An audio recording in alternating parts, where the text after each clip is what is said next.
আল্লাহ পাক রব্বুল আলামিন বলেন বান্দারে ও বান্দা শোনো শোনো শোনো আমি আল্লাহ পাক রব্বুল আলামিন তোমাদেরকে জানায়া দিলাম তোমাদের দুধ মা যারা আছে এগুলো হলো তোমাদের জন্য বিবাহ করা হারাম জোরে জোরে কোন সুবহানাল্লাহ ভাইরা আমার বন্ধুরা আমার এরপর আল্লাহ পাক রব্বুল আলামিন এই আয়াতে কারিমার মধ্যে আরো জানিয়ে দিয়েছেন আল্লাহ বলেন ওয়া আখাতুকুম মিনার রাদাআতি ওয়া উম্মাহাত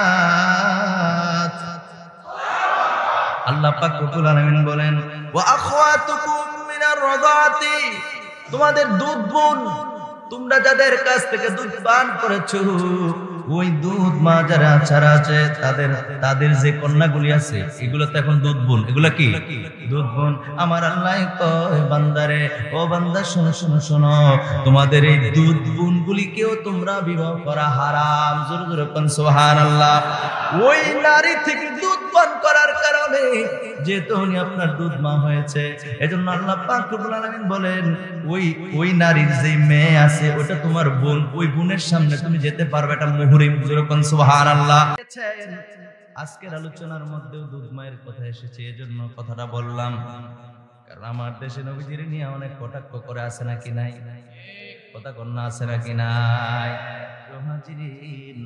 তো আল্লাহ নবীজির এই শানে নবীজির শানে একজন একটা গজল লিখছে তোমার পবিত্র এই মুখে দুধ খাওয়াইলো যার বুকে ধন্য হলেন বিবি হালিমা সুবহানাল্লাহ তোমার পবিত্র এই মুখে দুধ খাওয়াইলেন যার বুকে ধন্য হলেন বিবি হালিমা ধন্য হলেন বিবি হালিমা গো নবীজি কোন সাধনে পাইব নবীজির পাইতে চাননি নবীজির দেখতে চাননি তো বলেন কোন সাধনে পাইব তোমায় গো নবীজি কোন সাধনে পাইব গজলটা আর কি কইতাম নি কইতাম নবী রাখালিয়ার বেশে বিবি খাদিজার দেশে বকরি চড়াইতেন জঙ্গলায় সুবহানাল্লাহ নবী রাখালিয়ার দেশে বিবি খাদিজার দেশে বকরি চড়াইতেন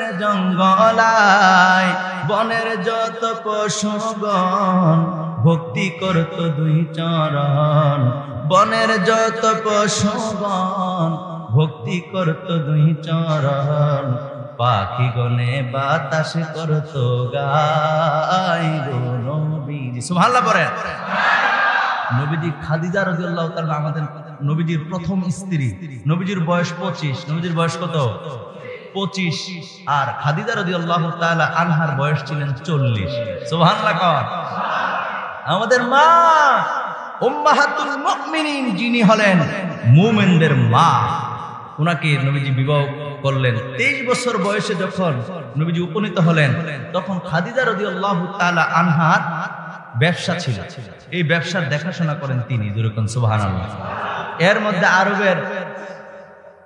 আরবের মধ্যে রাসূল পাক সাল্লাল্লাহু আলাইহি ওয়াসাল্লাম ওনার সহ কিতাবের মধ্যে আসছে যে রাসূল পাক সাল্লাল্লাহু আলাইহি ওয়াসাল্লাম বকরি চড়াইতেন ভেড়া বকরি এগুলোর দেখাশোনা করতেন যেরকম সুবহানাল্লাহ জঙ্গলে নবীজি নিয়ে যাইতেন কিন্তু দেখা গেছে অন্য যারা এগুলো দেখভাল করতেন তাদের সাথে এই বকরির পাল যদি জংলায় যাইতো এগুলা ঠিক মতো পেট ভরে আসতো না কিন্তু নবীজির সঙ্গে গেলে নবীজির কাছে যাওয়ার পরে নবী সাল্লাল্লাহু আলাইহি ওয়াসাল্লাম যখন এই বকরির পাল দেখাশোনা করছেন তখন এই বকরিগুলো আনন্দে চিত্তে তাদের খাবার খেয়ে ফেলতেন যেরকম সুবহানাল্লাহ এবং বন জঙ্গলের মধ্যে বাঘ হরিণ একসাথে নবীজির কদমে এসে চুমা খাইতেন যেরকম সুবহানাল্লাহ আমরা আজীবন জানি বাঘ এবং হরিণ একটা অপরটার কি শত্রু একটা আরেকটার কি শত্রু বাঘ যদি হরিণকে দেখে ছাড়বে কথা কেন ছাড়বে না কিন্তু রাসূল পাক সাল্লাল্লাহু আলাইহি ওয়াসাল্লাম যখন জঙ্গলে যাইতেন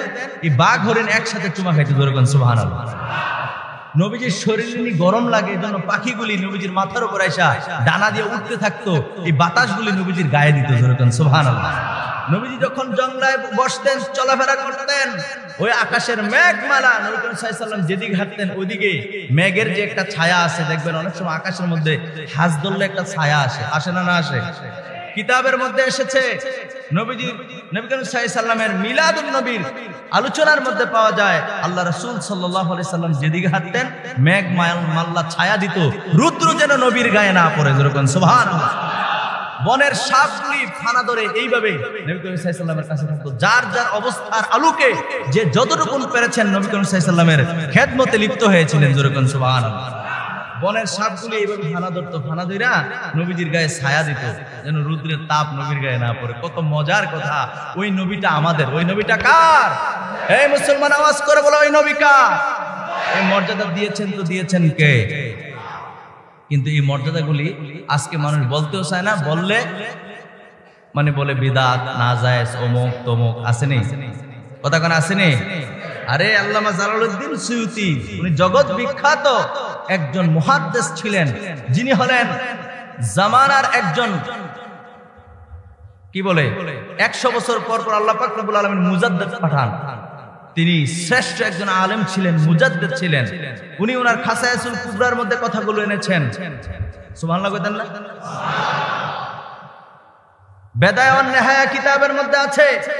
এরকম করে রাসূল পাক সাল্লাল্লাহু আলাইহি ওয়াসাল্লামের জীবনী যতগুলো কিতাবের মধ্যে বর্ণিত হয়েছে প্রত্যেকটা কিতাবের মধ্যে এই কথাগুলো এসেছে। যেরকম সুবহানাল্লাহ। মনে রাখবেন, নবী আমাদের, তো নবীর প্রশংসা উম্মতের কাছে মজা লাগবে। নবীর প্রশংসা কার কাছে মজা লাগবে? উম্মতের কাছে। ঠিক কিনা বলেন? এজন্য শায়ের গজলের মধ্যে বলতেছে, নবী রাখালিয়ার বেশে বিবি খাদিজার দেশে বকরি চড়াইতেন জঙ্গলায়, বনের যত পশুগণ ভক্তি করত দুই চরণ, বনের যত পশুগণ ভক্তি করত দুই চরণ, পাখি গনে বাতাস করত গাই গো নবীজি কোন সাধনে পাইব, বলেন বলেন, কোন সাধনে পাইব তোমায় গো নবীজি কোন সাধনে পাইব। আরে বনের অজগরে শির ছাতা ধরে মেঘ মাল্লা ছায়া দিত গায়। সুবহানাল্লাহ। বনের অজগরে শির ছাতা ধরে মেঘ মাল্লা ছায়া দিত গায়, তোমার এই মুজিজা দেখে বিবি খাদিজা জীবন মরণ সবে দিল পায়, জীবন মরণ সবে দিল পাই গো নবীজি কোন সাধনে পাইব তোমার। শেষবার মতো বলেন, কোন সাধনে পাইব তোমায় গো নবীজি কোন সাধনে পাইব। একটা জবানও বন্ধ রাখবেন না, চিৎকার মেরে বলেন সুবহানাল্লাহ। আমরা ওই নবীর দিদার চাই নাকি চাই না? প্রিয় হাজিরিন, আল্লাহ পাক রব্বুল আলামিন বলেন, বান্দারে, ও বান্দা শোনো শোনো শোনো, আমি আল্লাহ পাক রব্বুল আলামিন তোমাদেরকে জানাইয়া দিলাম, তোমাদের দুধ মা যারা আছে এগুলো হলো তোমাদের জন্য বিবাহ করা হারাম। জোরে জোরে কোন সুবহানাল্লাহ। ভাইরা আমার, বন্ধুরা আমার, এরপর আল্লাহ পাক রব্বুল আলামিন এই আয়াতে কারিমার মধ্যে আরো জানিয়ে দিয়েছেন। আল্লাহ বলেন, ওয়া আখাতুকুম মিনার রাদাআতি ওয়া উম্মাহাত। আল্লাহ পাক রব্বুল আলামিন বলেন, ওয়া আখাতুকুম মিনার রাদাআতি, তোমাদের দুধ বোন, তোমরা যাদের কাছ থেকে দুধ পান করেছো ওই দুধ মা যারা ছাড়া আছে তাদের যে কন্যাগুলি আছে এগুলো তো এখন দুধ বোন। এগুলা কি দুধ বোন। আমার আল্লাহ কয় বান্দারে, ও বান্দা শোনো শোনো শোনো, তোমাদের এই দুধ বোন গুলিকেও তোমরা বিবাহ করা হারাম। জোরে জোরে কোন সুবহানাল্লাহ।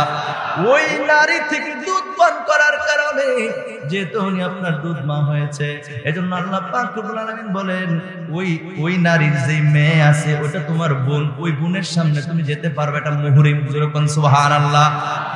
ওয়াজ হয়তো আপনাদের মজা লাগে না, কিন্তু মজা না লাগলেও মনে রাখবেন কোরআন থেকে আয়াত পড়ে পড়ে তেলাওয়াত করে করে আপনাদেরকে বোঝানোর চেষ্টা করতেছি। যদি মজা না লাগে আপনি আপনাকে প্রশ্ন করবেন, কোরআন তো দিয়েছেন আমার আল্লাহ, এই কোরআন তো উম্মতের কল্যাণের জন্য দিয়েছেন। জোরে বলেন ঠিক কিনা? ভাইরা আমার, বন্ধুরা আমার, এরপর আল্লাহ পাক রব্বুল আলামিন এই আয়াতে কারিমার মধ্যে আরো জানিয়ে দিয়েছেন, পরম্পরায় পর্যায়ক্রমে আল্লাহ বলে দিয়েছেন ওয়া উম্মাহাতু নিসাইকুম। আল্লাহ কয় তোমাদের শাশুড়ি, তোমাদের কি শাশুড়িদেরকে বিবাহ করা হারাম। কে বলছেন? জোরে কোন কে বলছেন? আল্লাহ বলছেন তোমাদের শাশুড়িকে বিবাহ করা হারাম। এরপর আমার আল্লাহ পাক রব্বুল আলামিন বলেন তোমাদের যে সমস্ত স্ত্রী আছে ওই সমস্ত স্ত্রীদের পূর্বে বিবাহ হয়েছে এইরকম পূর্বের স্বামীর কন্যা সন্তান যারা তোমার কাছে লালিত পালিত হয়েছে, এই রকম মেয়েদেরকেও বিবাহ করা হারাম। জোরে জোরে কোন আল্লাহু আকবার। এরকম হয় না যে একটা মহিলার বিয়ে হয়েছে, বিয়ে হওয়ার পরে স্বামীটা মারা গেছে, তার একটা কন্যা সন্তান আছে, ওই কন্যা সন্তান সহ আপনি বিয়ে করছেন, ওই কন্যা সন্তান সহ কি আপনি, এরকম হয় না? আপনি কখনো শুনেন নাই এরকম হয় কিনা? ওই কন্যা সন্তান যেটা আপনার স্ত্রীর পূর্বের স্বামী থেকে জন্ম নেওয়া, যেটা আপনার তত্ত্বাবধানে রয়েছে, আর আমার আল্লাহ বলেন ওইটাও তোমার মেয়ে হিসেবে গণ্য হবে। জোরে জোরে কোন সুবহানাল্লাহ। এই আয়াতে কারিমার মধ্যে আল্লাহ পাক রব্বুল আলামিন আরো জানিয়ে দিয়েছেন, আল্লাহ বলেছেন তোমাদের আমি অতি দ্রুত বলে নিচ্ছি, আয়াত পরে পরে অর্থ বললে অনেক সময় চলে যাচ্ছে। আল্লাহ পাক রব্বুল আলামিন বলেন তোমাদের পুত্রবধূ যারা আছে, ছেলের বউ, এই ছেলের বউকে বিবাহ করা হারাম। কে বলছেন? আল্লাহ পাক রব্বুল আলামিন বলেছেন সর্বশেষ আল্লাহ বলেছেন একই সঙ্গে একই পরিবারের এক বাবার দুই মেয়েকে বিবাহ করা হারাম। জোরে কোন সুবহানাল্লাহ। কুরআন হাদিস মোতাবেক আপনি যাকে বিবাহ করেছেন তার বোন আমরা বলি মেয়েদেরকে বিবাহ করা হারাম। করেন গিরায় গণেন 14 জন, ভালো করে বুঝে রাখেন। তোমাদের মেয়েদেরকে বিবাহ করা হারাম, তোমাদের বোনদেরকে বিবাহ করা হারাম, তোমাদের ফুফুদেরকে বিবাহ করা হারাম, তোমাদের খালাদেরকে বিবাহ করা হারাম, তোমাদের দুধ মাকে বিবাহ করা হারাম। আল্লাহু আকবার। তোমাদের দুধ বোনদেরকে বিবাহ করা হারাম। এরপরে আমার আল্লাহ পাক রব্বুল আলামিন বললেন তোমাদের শাশুড়িদেরকে বিবাহ করা হারাম। তুমি যাকে বিবাহ করেছো স্ত্রী, তার পূর্বে যদি কন্যা সন্তান থাকে, অন্য স্বামীর ঘরে থাকা অবস্থায় যেই মেয়েটাকে নিয়ে তোমার কাছে বিবাহ বসেছে, ওই মেয়েটা তোমার কাছে লালিত পালিত হয়েছে, আমার আল্লাহ কয় তার সঙ্গে বিবাহ বন্ধন হারাম। জোরে জোরে কোন আল্লাহু আকবার।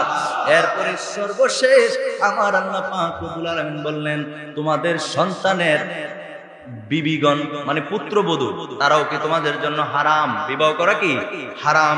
এরপরে সর্বশেষ আমার আল্লাহ পাক রব্বুল আলামিন বলে দিলেন তোমাদের জন্য সর্বশেষ আমার আল্লাহ বলে দিলেন একই পরিবারের এক বাবার দুই মেয়েকে একসঙ্গে বিবাহ করা হারাম। জোরে জোরে কোন আল্লাহু আকবার। প্রিয় হাজিরিন, যাদেরকে বিবাহ করা আপনার জায়েজ নাই একমাত্র তাদের সামনে আপনি যেতে পারবেন।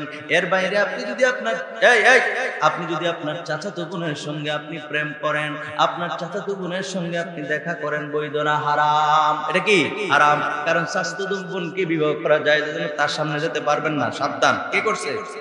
যেরকম কে করছে? চাচাতো বোনকে বিবাহ করা জায়েজ, এই জন্য তার সামনে যাওয়া যাবে না। আর এতক্ষণ যেগুলো বলছি এগুলো হচ্ছে বিবাহ করা হারাম, এগুলো হচ্ছে মুহরিম ব্যক্তি। এই মুহরিম ব্যক্তিদের সামনে আপনি যেতে পারবেন। এর বাইরে চাচাতো বোন, খালাতো বোন কিংবা আপনার এই জাতীয় পর্যায়ক্রমে যত পৃথিবীর মহিলা আছে তাদের সঙ্গে আপনি দেখা করা, কথা বলা হারাম করেছেন কে? কথা বলেন কে?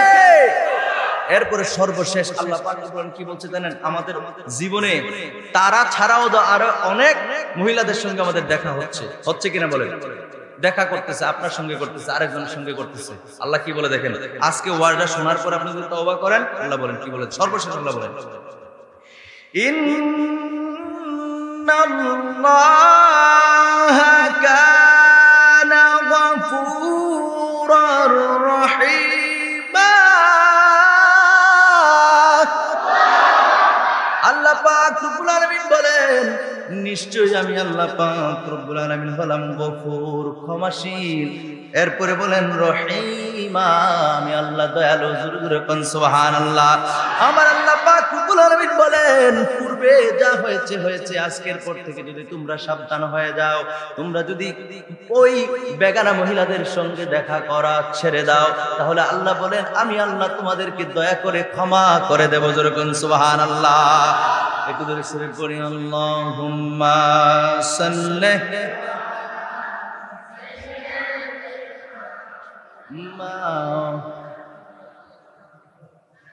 ওয়ালা আলি সাইয়্যিদিনা।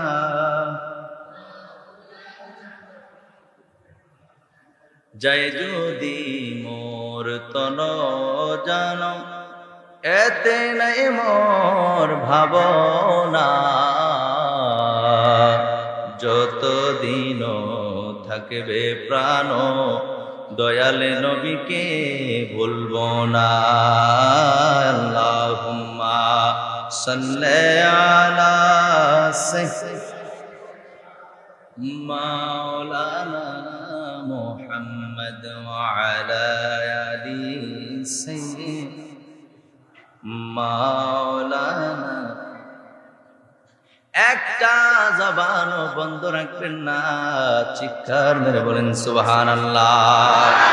আমার প্রিয় ভাইরা, আমার বন্ধুরা, আল্লাহ নবীর উপরে যে দুরূদ শরীফ পড়লাম, এই দুরূদ শরীফ পড়া জায়েজ নাকি না জায়েজ? সওয়াব হবে না গুনাহ হবে? নবীজির উপরে দুরূদ শরীফ পড়লে লাভ না লস?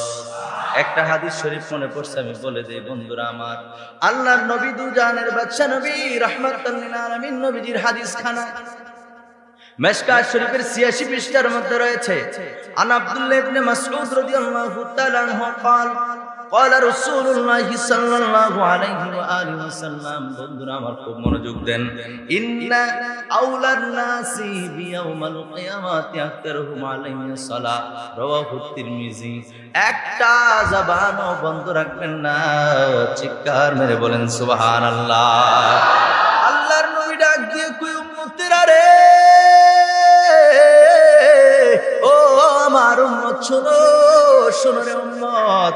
আমার যে উম্মত দুনিয়ার জমিনে বেশি বেশি করে আমি নবীর উপরে দুরূদ শরীফ পাঠ করবে, কঠিন হাসরের ময়দানে ওই উম্মত আমি নবীর সব চাইতে নিকটে থাকবে। জোরে জোরে কোন সুবহানাল্লাহ। আমরা নবীর নিকটে থাকতে চাই কি চাই না?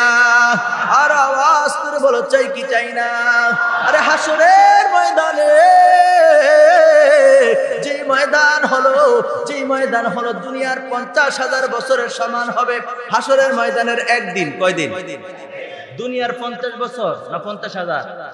আলেম ওলামাগণ রয়েছেন, দুনিয়ার ৫০,০০০ বছরের সমান হবে হাসরের ময়দানের একদিন। ওই হাসরের ময়দানে কোরআন প্রমাণ করছে, খুব মনোযোগ দেন। কোরআনুল কারীমের মধ্যে আমার আল্লাহ ৩০ পারার ৩ নম্বর সূরার মধ্যে আমার আল্লাহ পাক রব্বুল আলামিন জানিয়ে দিয়েছেন, দুনিয়ার জমিনের সন্তানকে মা বাবা অনেক ভালোবাসে, ঠিক কিনা বলেন? আমি এই জায়গায় আসার পথেও আমার মা বারবার ফোন দিয়েছে, ফোন দিয়ে খবর নিছে, আব্বা তুমি কোন জায়গায়? আহারে মা দুঃখিনী সন্তান রে কত ভালোবাসে, কত দূরে চলে আসছি, সেই কুমিল্লা ব্রাহ্মণপাড়া থেকে টাঙ্গাইলে আসছি, অনেক দূর হয়ে গেছে। মা একটু পর পর ফোন দেয়। আহারে ও আমার মায়েরা যারা আমার আলোচনা শুনতেছেন, খুব মনোযোগ দিয়ে শুনেন। মাটা একটু পর পর ফোন দিয়া খবর নেয়, মিনহাস মা পিলে গিয়া পুচ্ছুনি রে বাপ, শরীরটা তোমার ভালো নেই, কত মায়া কত মহাব্বত, ঠিক কিনা বলেন? জোরে বলেন ঠিক কিনা? আহারে মায়া মায়া রে, কত মায়া কত ভালোবাসা। কিন্তু বন্ধুরা রে, এই কোরআন সাক্ষ্য দিচ্ছে 30 পারা 3 নাম্বার সূরার মধ্যে আসছে আমার আল্লাহ কয় হাসরের ময়দান যখন কায়েম হবে এই মা বাবা সন্তানের পরিচয় দিবে না, আরে সন্তান বাবা মার পরিচয় দিবে না, ভাই তার বোনের পরিচয় দিবে না, বোন তার ভাইয়ের পরিচয় দিবে না। কত মানুষের সঙ্গে আপনি কত বন্ধুত্ব করেছেন দুনিয়ার জমিনে, বন্ধু বন্ধুর পরিচয় দিবে না। আমার নবী কয় উম্মত দুনিয়ার জমিনে আমি নবীর উপরে যদি বেশি বেশি করে দুরূদ শরীফ পাঠ করবারে উম্মত দুনিয়ার সবাই বলে গেলেও আমি নবী তোমাদেরকে বলবো না। সুবহানাল্লাহ। আমরা ওই নবীর উপরে দুরূদ শরীফ পড়তে চাই কি চাই না? আর আওয়াজ করে বলেন চাই কি চাই না? এই জন্য প্রিয় হাজিরিন নবীর বেলা সাবধান, ঠিক কিনা বলেন? কথা বলেন ঠিক কিনা? ভালোবাসার জায়গা মদিনা, ভালোবাসার জায়গা মদিনা, সুবহানাল্লাহ কন্যা। ভালো লাগার জায়গা মদিনা, ভালোবাসার জায়গা মদিনা, এত সুন্দর জায়গা কোথাও দেখি না, ঠিক কিনা? এত সুন্দর জায়গা কোথাও দেখি না, সাজিয়েছেন দয়াল রাব্বানা। সাজিয়েছেন কে? বলেন সাজিয়েছেন দয়াল রাব্বানা, ভালোবাসার জায়গা মদিনা। বলেন সুবহানাল্লাহ পড়েন। ভালোবাসার জায়গা মদিনা, ভালো লাগার জায়গা মদিনা। বলেন ভালোবাসার জায়গা মদিনা, ভালো লাগার জায়গা। একদিন কবরে যাব কেউ তো যাবে না, যাবে? একদিন কবরে যাব কেউ তো যাবে না, যাবে আমার শাহে মদিনা। বুখারী শরীফের দলিল। সুবহানাল্লাহ কোন? আরে যার প্রত্যেকের কবরে নবী আসবে। ওমা কুনতা তাকুলু ফি হক্কি হাযার রাসূল, রাসূল বলেছেন নবীজিকে দেখা দেখা প্রত্যেকের কবরে প্রশ্ন করা হবে আমি নবী সম্পর্কে। যখন সুবহানাল্লাহ, এটা সুন্নি উলামায়ে কেরাম সহ আহলে সুন্নাত ওয়াল জামাতের সকলের একমত। জোরে জোরে কোন সুবহানাল্লাহ। এজন্য বলছি একদিন কবরে যাব কেউ তো যাবে না, যাবে আমার শাহে মদিনা, যাবে আমার শাহে মদিনা, ভালোবাসার জায়গা মদিনা। বলেন ভালোবাসার গুণ হইব? গুণ হইলে আবার দিয়ে দিয়েন, মহব্বত করে বলেন ভালোবাসার জায়গা, ভালো লাগার জায়গা মদিনা। বলেন ভালোবাসার জায়গা, ভালো লাগার জায়গা মদিনা শরীফে নূরের খাজিনা। সুবহানাল্লাহ। আরে মদিনা শরীফে নূরের খাজিনা, মদিনা শরীফে নূরের খাজিনা। আশিক ছাড়া অন্য বুঝে না, প্রেমিক ছাড়া অন্য বুঝে না, ভালোবাসার জায়গা মদিনা। বলেন ভালোবাসার জায়গা, ভালো লাগার জায়গা মদিনা। একটা জবানও বন্ধ রাখবেন না, চিৎকার মেরে বলেন সুবহানাল্লাহ। আমার ভাইরা, আমার বন্ধুরা, আমি সেদিকে যাচ্ছি না, যেহেতু আমি আয়াতখানি যে আয়াতে কারিমা তেলাওয়াত করেছি ওই আয়াতে কারিমার মধ্যে যেহেতু আমার আল্লাহ পাক রব্বুল আলামিন স্পষ্ট করে দিয়েছেন এর বাহিরে যে যত জায়গায় পার্কে যাক, রাস্তায় থাকুক, মাঠে থাকুক, ঘাটে থাকুক, বিভিন্ন জায়গায় যদি নারীদের সঙ্গে দেখা করে আমরা যদি জিজ্ঞেস করি কিরে ভাই এটা তো জায়েজ না, ডোন্ট মাইন্ড, সমস্যা নাই তো, ডোন্ট মাইন্ড বলে কি কয়? কি কয়? Don't mind. ডোন্ট মাইন্ড করতে করতে, এত খাতিল করে করতে করতে নিজের একজন আরেকজনের দেহ আদান প্রদান করে। কথা বলেন ঠিক কিনা? বিভিন্ন জায়গায় বাংলাদেশের নিউজগুলোতে অনেক সময় দেখা যায় ডাস্টবিনের মধ্যে নবজাত শিশু পাওয়া যায়, ঠিক কিনা বলেন? মিথ্যা কথা বললে যদি প্রমাণ করতে পারেন যে মিথ্যা কথা বলছি, যে কোনো শাস্তি মাথা পেতে নেব, এরকম নিউজ কয়দিন পর পরে শোনা যায়, ঠিক কিনা বলেন? আমরা বর্তমানে প্রিয় হাজিরিন, বর্তমানে যেভাবে বেহায়াপনা বাড়তেছে, আমরা যে আমাদের দশা যে কি হবে আমার আল্লাহই ভালো জানে। ডোন্ট মাইন্ড, ডোন্ট মাইন্ড করতে করতে একবারে। আপনি কেমন করে জানেন 2008 সালে আমি সোনারগাঁ গেছিলাম, একটা জাদুঘর আসেনি? আছে, আমাদের শিক্ষা প্রতিষ্ঠান থেকে গিয়েছিলাম, আমাদের শিক্ষক ছাত্র আমরা সবাই গিয়েছিলাম। গিয়া দেখলাম মনে হয় যে আমরাই সিঙ্গেল, বাকি সব ডাবল ডাবল। নাউজুবিল্লাহ। কি এক অবস্থা! 2008 সালের কথা কইতেছি। যে শিক্ষা সফরে গিয়া, এই শিক্ষা সফরে গিয়ে যে শিক্ষা আমি পাইছি, আমি আর এই পর্যন্ত কোনো পার্কে আর যাই নাই। ওই যে শিক্ষা সফর, ধর তোমার শিক্ষা সফর তুমি রাখো। শিক্ষা সফর গুলিতে যেই সমস্ত জায়গাগুলিতে যাওয়া হয়, ঠিক ছিল, অনেক সুন্দর সুন্দর জিনিস আছে যেগুলো আমাদের দেখলে মন প্রফুল্ল হওয়ার কথা, মন মাইন্ড চেঞ্জ হওয়ার কথা, লেখাপড়ার প্রতি আগ্রহ হওয়ার কথা। সেই জায়গার মধ্যে মানুষ বেহায়াপনা শিখে। কথা বলেন ঠিক কিনা? এই যুবকরা আওয়াজ করে বলো ঠিক কিনা? এই জন্য এগুলো পরিত্যাগ করতে হবে। তোমার মতো কোন যুবকই কিন্তু এই কাজগুলো করতেছে। কোন না কোন বাবার মেয়ে কিন্তু আরেক বাড়ির ছেলের সঙ্গে একসাথে উঠা বসা করতেছে। ঠিক কিনা বলেন? কি পাগল হয়ে গেছে, পাগল হয়ে গেছে গা। আরেক বাড়ির কোন আফায় আই লাভ ইউ কইছে, ওর চাইনি তো ওর কাটতে হয়ে গেছে, খাইছে হয়তো কইয়া লাইছে আমার ইংরেজিটা। আপনি জানেন আপনাকে জাহান্নামের দিকে নিয়ে যাচ্ছে। ঠিক কিনা বলেন?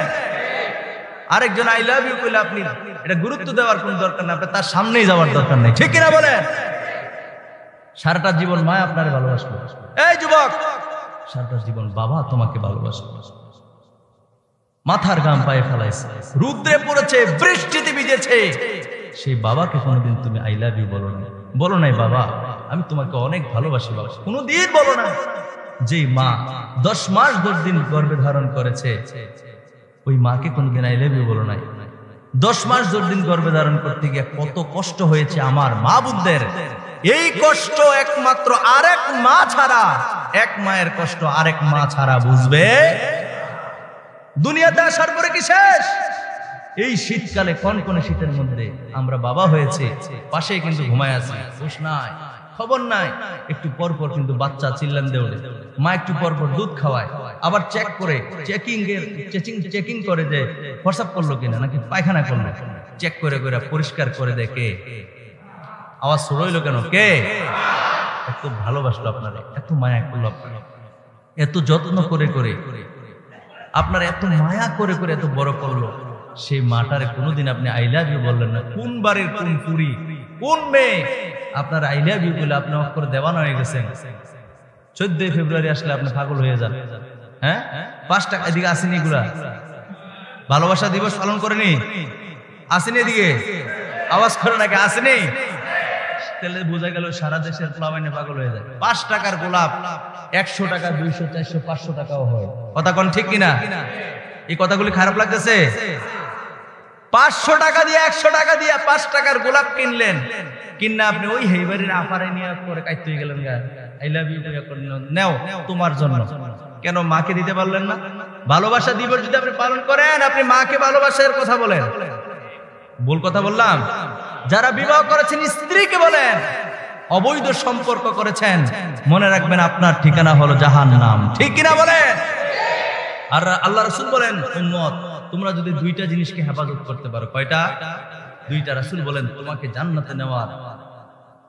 জান্নাতে নেওয়ার দায়িত্ব আমি রাসূলের। জোরে কোন সুবহানাল্লাহ। 1 নম্বরে আল্লাহর হাবিব বলেছেন, 1 নম্বরে নবী আমার বলেছেন, যে ব্যক্তি তার জবানকে হেফাজত করবে এবং লজ্জাস্থানের হেফাজত করবে। 2টা, একটা হলো জবান, আরেকটা কি? লজ্জাস্থান। আবার বলেন, একটা হলো জবান, আরেকটা কি? এই 2 জায়গার যে হেফাজত করবে গো, আল্লাহর হাবিব বলেন তাকে জান্নাতে নেওয়ার দায়িত্ব হলো আমি নবীর। জোরে জোরে বলেন সুবহানাল্লাহ। অথচ এই 2 জায়গায় সমস্যা। 2 জায়গায় কি সমস্যা? মুখ দিয়ে কথা বললে কিন্তু আপনি আরেকজনকে পাগল করতেছেন। ঠিক কিনা বলেন? পাগল করার পরে আপনার লজ্জাস্থান আপনার হেফাজতে নাই, আপনার কন্ট্রোলে নাই। আপনি মিশতে মিশতে ডোন্ট মাইন্ড করতে করতে এক সময় আপনি একজনে আরেকজনের দেহ আদান প্রদান করেন। এগুলো কি জায়েজ না না জায়েজ? হারাম না হালাল? হারাম। নবীর উম্মত, আল্লাহর বান্দা, এই কথাগুলি ভুলে গেলে হবে। আমার প্রিয় ভাইয়েরা, আমার বন্ধুরা, আর 5-7 মিনিট এই ব্যাপারে কথা বলে আমি আমার মূল আলোচনার যে বিষয়টা আমাকে দেওয়া হয়েছে ওই বিষয়ে কিছুক্ষণ কথা বলে আমি মুনাজাত করে দেব। আমার মা বোনেরা যে আজকে আলোচনা শুনতেছে না? অনেক মা বোন আসছে। ও আমার মা বোনেরা গো, অন্তরের কানটা লাগায় শোনেন। আল্লাহর নবী বলেন, যে মা বোনেরা 4টা কাজ করবে, 4টা কাজ করলে আমার আল্লাহ পাক রব্বুল আলামিন তাকে জান্নাত দিয়া দিবে। জোরে জোরে কোন সুবহানাল্লাহ। কয়টা কাজ? জোরে কোন কয়টা? চারটা কাজ যে মা বোনেরা সুন্দরভাবে পালন করতে পারবে, মা বোনদের জন্য জান্নাতে যাওয়া খুব সহজ। পুরুষদের জন্য জান্নাতে যাওয়া খুব একটু কঠিন, কারণ হলো পুরুষদের উপর অনেক দায়িত্ব রয়েছে। সংসারের দায়িত্ব আছে, সমাজের দায়িত্ব আছে, গ্রামের দায়িত্ব আছে, ইউনিয়নের দায়িত্ব আছে, থানার দায়িত্ব আছে, কয়েকটা থানার দায়িত্ব আছে, এমপি মন্ত্রীর কথা বলতেছি, আসেনি? পর্যায়ক্রমে ভাগ আসেনি? এই জন্য পুরুষের জন্য অনেক দায়িত্ব রয়েছে। এই দায়িত্বগুলির কারণে পুরুষের চেয়ে মহিলারা জান্নাতে যাওয়া সহজ। সুবহানাল্লাহ পড়েন। আল্লাহ রাসূল এক নম্বরে বলেছেন, যে মহিলা 5 ওয়াক্ত নামাজের হেফাজত করবে। এই ওয়াজটা শুধুমাত্র আমার মা বোনদের জন্য করতেছি, আপনারা মনোযোগ দেন। যে মহিলা 5 ওয়াক্ত নামাজের হেফাজত করবে গো, আমার আল্লাহ কয় আমি আল্লাহ যে 8টা জান্নাত বানাইছি, 8টা জান্নাতের যে কোনো দরজা দিয়ে সে জান্নাতে প্রবেশ করতে পারবে। 2 নম্বর আল্লাহর হাবিব বলেন, যে মহিলা রমজান মাসের রোজাগুলি সঠিকভাবে পালন করবে, আল্লাহ নবী কই আমার আল্লাহ পাক রব্বুল আলামিন তার জন্য 8টি জান্নাতের দরজা খুলে দিবে। জোরে কোন সুবহানাল্লাহ। একবারে সহজ। 4টার মধ্যে কয়টা বলছি? আর আছে কয়টা? 2টা। আল্লাহ নবী বলেন,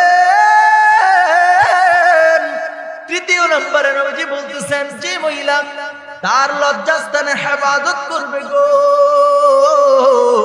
আমার নবী কয় ওই মহিলার জন্য আমার আল্লাহ পাক রব্বুল আলামিন 8টি বেহেশতের দরওয়াজা খুলে দিবে। জোরে জোরে কোন সুবহানাল্লাহ। 4র্থ নম্বরে আমার নবীজি বলেছেন, যে মহিলা স্বামীর আনুগত্য করবে। কার? জোরে কোন কার? স্বামীর আনুগত্য করবে, আল্লাহ নবী কয় ওই মহিলা জান্নাতি। জোরে জোরে কোন সুবহানাল্লাহ। এই জায়গার মধ্যে ফেস আছে, আসেনি?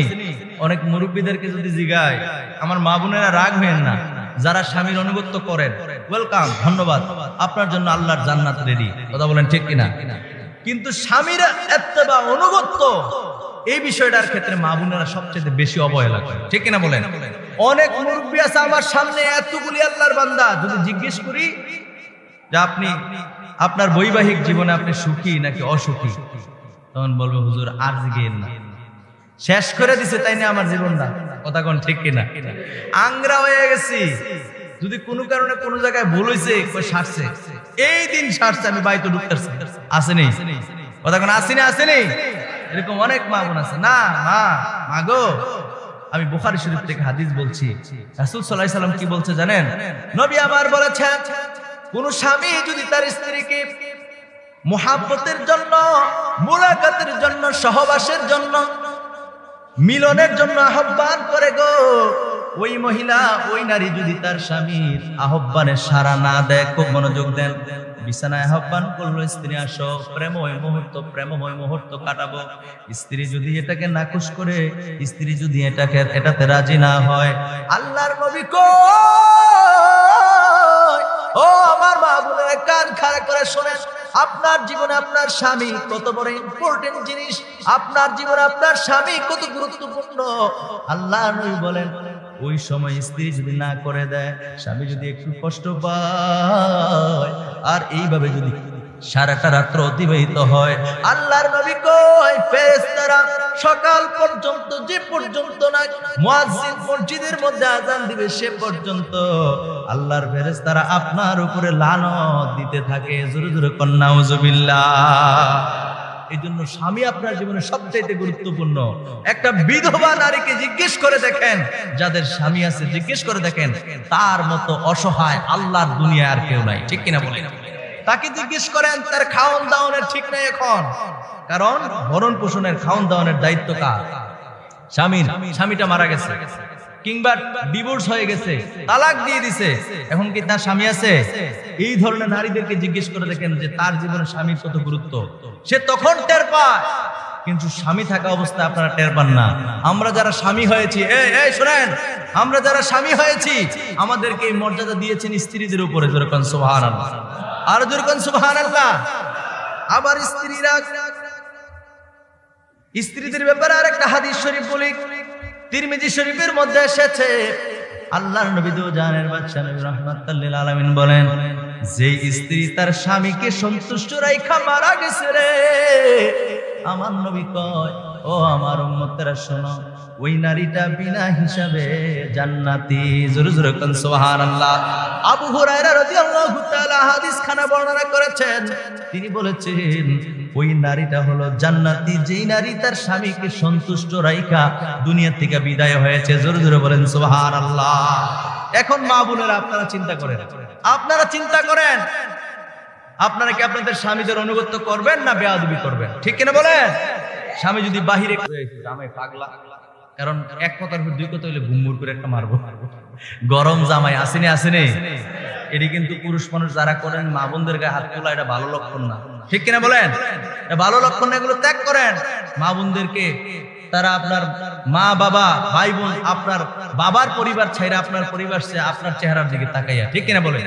আর আপনি তারে ধমক দেন, একবার কিল ঘুষি দিয়ে লইও পড়েন, আছে না নাই? কথা কোন আছে না নাই? ওই এরকম পাগলা জামাই আর কি ওয়াজ বুঝছে না। নবীজি বলছেন যদি অনুমতি দিতাম সিজদা করার, তাহলে স্ত্রীদেরকে বলতাম তারা যেন তাদের স্বামীর পায়ে সিজদা করে। অনুমতি কিন্তু দেয় নাই নবীজি।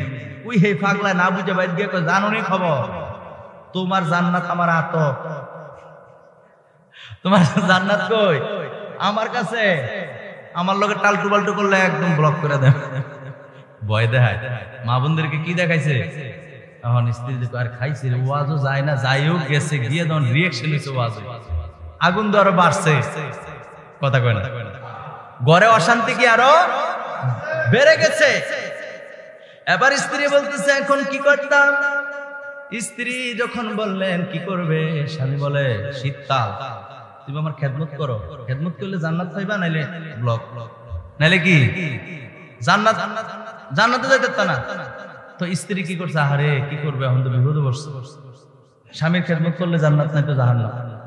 এখন স্বামী ঘুমাইছে সারা রাত, নাক টাইনা ঘুমাইছে, এই শীতকালে আহারে বউ একটা লাগা রাখছে, হাত পা টিপতেছে, মানে খেদমত করতেছে। কথা বুঝতে পারছেন?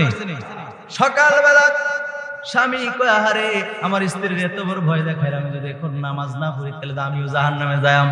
দৌড়ে জামাই লাফ দিয়ে উঠছে, উইঠা সেইরা উইঠা ওযু করছে, ওযু করে নামাজ পড়ে কয় আল্লাহ আল্লাহ আমারে জান্নাত দিও, জান্নাতের মধ্যে হুর দিও, হুর। সুবহানাল্লাহ কর না? দোয়া সঠিক না বেঠিক? দোয়া কিন্তু ঠিক আছে, বুঝেন নাই কথা? বুঝলে একটু আওয়াজ করবেন। আপনারা আওয়াজ না পাইলে কিন্তু আমার মনে হয় কথা বুঝতেছেন না, তখন আমার আলোচনা সামনের দিকে বাড়তে পারতেছি না। বুঝছেন আপনারা?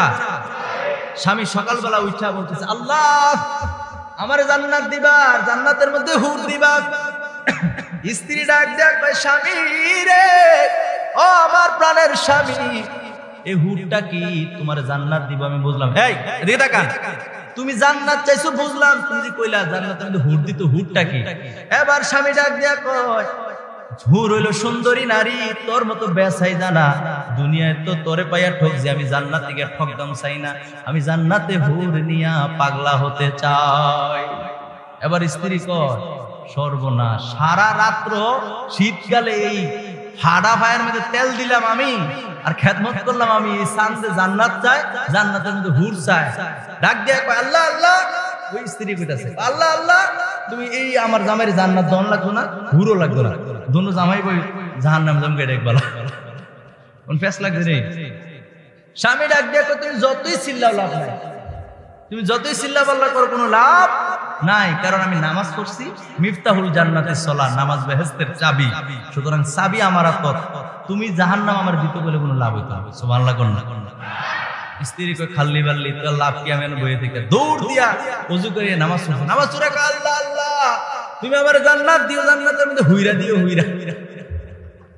হুইরা কি আছে? কথা কয় না?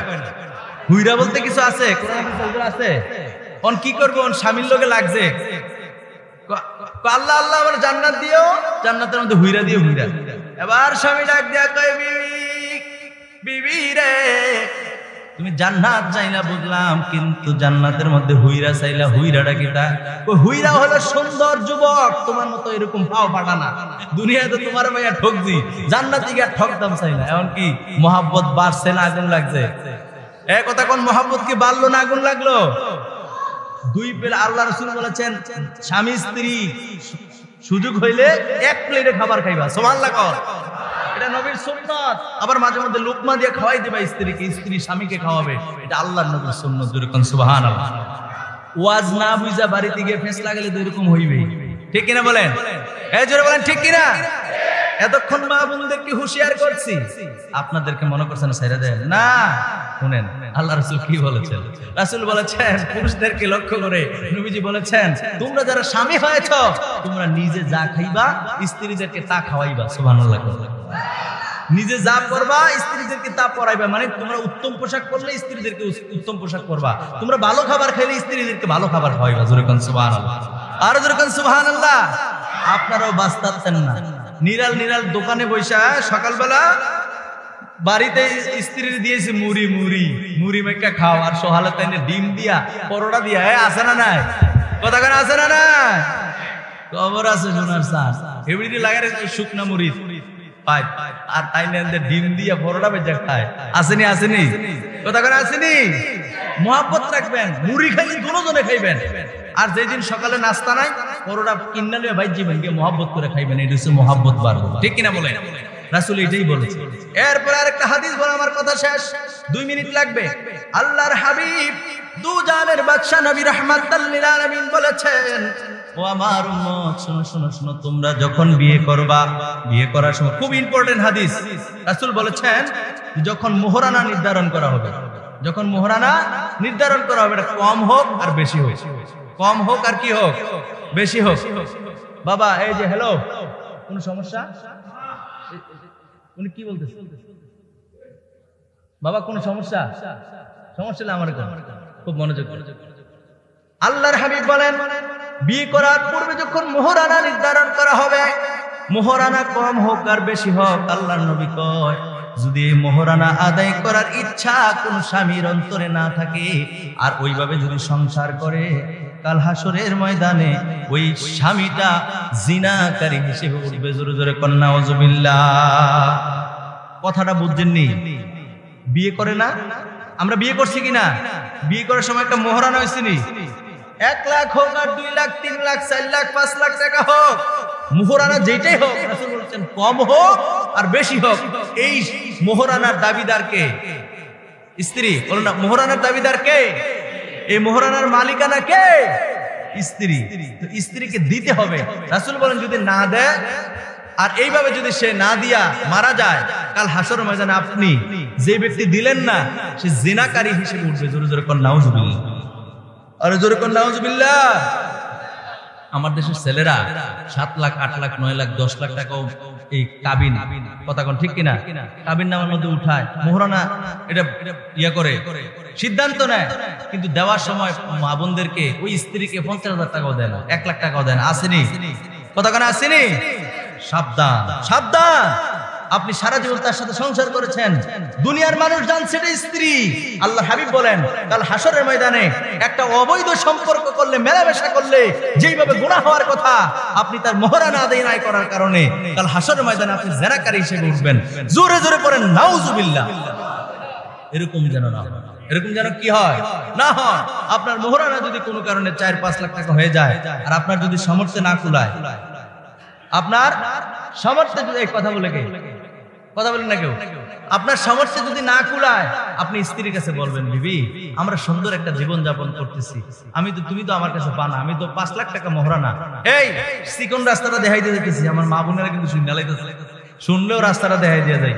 যদি আপনার এরকম হয় দিতে পারতেছেন না, কিন্তু খেয়াল আসলে আপনি দিয়ে দিবেন, পারতেছেন না, 2 লাখ টাকা দিচ্ছেন, 5 লাখ টাকা মোহরানার মধ্যে কয় লাখ দিচ্ছেন? 2 লাখ টাকা দিচ্ছেন, বাকি 3 লাখ দিচ্ছেন, পারতেছেন না, স্ত্রীর কাছে সুন্দর করে বলবেন বিবি আমরা সুন্দর একটা জীবন যাপন করতেছি, এই 3 লাখ টাকা তো তুমি আমার কাছে পাও না, এই 3 লাখ টাকা কি আমি পাও না, আমি যদি তোমার এটা দিতে পারতাম আমার কলজাটা শান্তি হতো, আমি তো পারতেছি না। দিতেন নাই, কথা কওয়ার দরকার নাই, তার কাছে বললেন। আপনি যদি সুন্দর একটা জীবন তার সাথে পার করতে পারেন, তৈলে নামে কইতে পারবেন। আর যদি সকালে 1 কিল, বিকালে আরেক ঘুষি, রাত্রে 1 লাতি, এরকম হইলে কি মাফ করবো? কথা কেন করবো? আপনি বলছেন যে আমি তোমার কিছু দিছি আর কিছু দিতে পারতাছি না, আমি যদি দিতাম আমার মনটা খুশি হইতো। তো স্ত্রী বলবো আরে আমার স্বামী তো এটা নিয়ে খুব টেনশন করে, আবার টেনশন করে নি, আবার স্টুক করে লায়, তো কইবো যে থাক আমি যেভাবে আছি ভালো আছি, আমরা সুন্দরভাবে জীবনযাপন করি, বাকিটা দেওয়ান লাগতো না। যদি আপনার স্ত্রী মন থেকে খুশি হইয়া কয় তাহলে মাফ। সুবহানাল্লাহ। আরো জোরে কর, তাইলে মাপ। আর আপনি যদি কন 5 লাখ টাকা মোহরানা নির্ধারণ হয়েছিল, 2 লাখ দিছি আর 3 লাখ খুঁজবি করে মারো না। যদি আমরা চোখ পাক দেন, তার সামনে রাইফেল ধরে, হ্যাঁ রান্দাও দিয়ে কূপ দেন, একেবারে কল্লা ফেলাই দেন, টিয়া খুঁজবি একেবারে সেরালাম, আছে না নাই? যদি আপনি এরকম করেন, এটা কখনো মাফ হবে না। মাফ হবে ভালোবাসার নজরে বলবেন। যে কথাগুলো বলছি, আল্লাহ পাক রব্বুল আলামিন আমাদের সবাইকে কবুল করুক, করি আমিন। এই কথাগুলো যথাযথ পালন করার তৌফিক দান করুক, করি আমিন। আর জোরে করি আমিন। কার কার বাবা আছে হাত তুলুন তো, বাবা আছে কার কার? আরে অল্প কয়েকজন হাত নামান। মা আছে কার কার? মা মায়ের সংখ্যা আছে বেশি, হাত নামান। মা বাবা উভয় আছে, এরকম কয়জন আছে? মা বাবা উভয় আছে, দেখেন হাত কিন্তু খুব কম, ঠিক কিনা বলেন? এই মা বাবার বলার জন্য মায়া লাগেনি? একটু আওয়াজ করেন, লাগেনি? এই মা বাবার জন্য যদি মায়া লাগে, যার মা চলে গেল, যার বাবা চলে গেল, তাদের জন্য যদি আপনার মায়া লাগে, আপনার যদি মায়া হয়, ও বন্ধু, এই মা বাবার জন্য আপনি কি করতেছেন বলেন? এখন বর্তমানে আপনি মায়ের জন্য, বাবার জন্য কি করতেছেন? আপনার মা তো চলে গেছে, আপনার বাবা তো চলে গেছে, মা বাবার জন্য আপনি কোনো কিছু করতে পারতেছেন? কথা বলেন, পারতেছেন? করতেছেন? করেন না, সেরকম কোনো কিছু করি। অথচ আল্লাহর হাবিব বলেছেন, মেশকাত শরীফের 422 পৃষ্ঠার মধ্যে রয়েছে, 422 পৃষ্ঠার মধ্যে রয়েছে, আল্লাহর নবী বলেন, আল জান্নাতু তাহতা আকদামিল উম্মাহাত। নবী আমার বলেন, মায়ের পায়ের নিচে সন্তানের বেহেশত। জোরে জোরে বলেন সুবহানাল্লাহ, আরো জোরে বলেন সুবহানাল্লাহ। মার কথা কার কার মনে পড়ে? হাত তুলা দেখান, হাত তুলা দেখান। মার কথা কার কার মনে পড়ে? কে কে মাকে ভালোবাসেন? মা থাকুক আর না থাকুক, কে কে মাকে ভালোবাসেন? হাত তোলেন, হাত তোলেন, হাতটা নাড়া দেন, নাড়া দেন। বলেন, জান্নাতের চাবি আমার মা, মা গো জান্নাতের চাবি। বলেন বলেন, জান্নাতের চাবি আমার মা, মা গো জান্নাতের চাবি। ওরে মাই যদি দোয়া করে আল্লাহর দরবারে, দয়া করে দয়াল আল্লাহ দোয়া কবুল করে, ঠিক কিনা? জোরে বলেন ঠিক কিনা? ওরে মাই যদি দোয়া করে আল্লাহর দরবারে, দয়া করে দয়াল আল্লাহ দোয়া কবুল করে। সবার আগে মায়ের দোয়া কবুল করেন দয়াল আল্লাহ, সুবহানাল্লাহ। আরে সবার আগে মায়ের দোয়া কবুল করেন দয়াল আল্লাহ। মায়ের দোয়া বিফলে যায় না, না গো জান্নাতের চাবি আমার মা। বলেন, জান্নাতের চাবি মা গো জান্নাতের চাবি আমার মা। ও যুবক যুবক রে, কে জানি রে মারে হারাইয়া আজকে মা বলে আসছো, কিংবা মা আছে মা ঘরের মধ্যে অসুস্থ। যুবকেরা রে, ও আমার যুবক ভাইরা, আবার মুরব্বী বাবারা, যার মা নাই তাকে জিজ্ঞেস করে দেখো, মায়ের কথা যখন মনে হয় কলিজাটা ফেটে যায়, মায়ের কথা যখনই মনে হয় কলিজাটা ছিঁড়ে যায়। ও যত দুঃখ মনের মধ্যে আছে রে, মায়ের কাছে অনায়াসে বলা যায় তো এখন আর জগতে কেউ আর এরকম দরদি পাওয়া যায় না, জগতে আর কেউ পাওয়া যায় না রে। মনের দুঃখগুলো শেয়ার করার জন্য এরকম দ্বিতীয় আরেকটা ব্যক্তি পাওয়া যায় না। দুঃখগুলি দিন দিন পাহাড় হয়ে যাচ্ছে, দুঃখগুলি মনের মধ্যে দিন দিন বড় হয়ে যাচ্ছে। মায়ের মতো আপন কাউকে পাওয়া যায় না, মনের ব্যথাগুলিও বলা যায় না, ঠিক কিনা বলেন? জোরে বলেন ঠিক কিনা?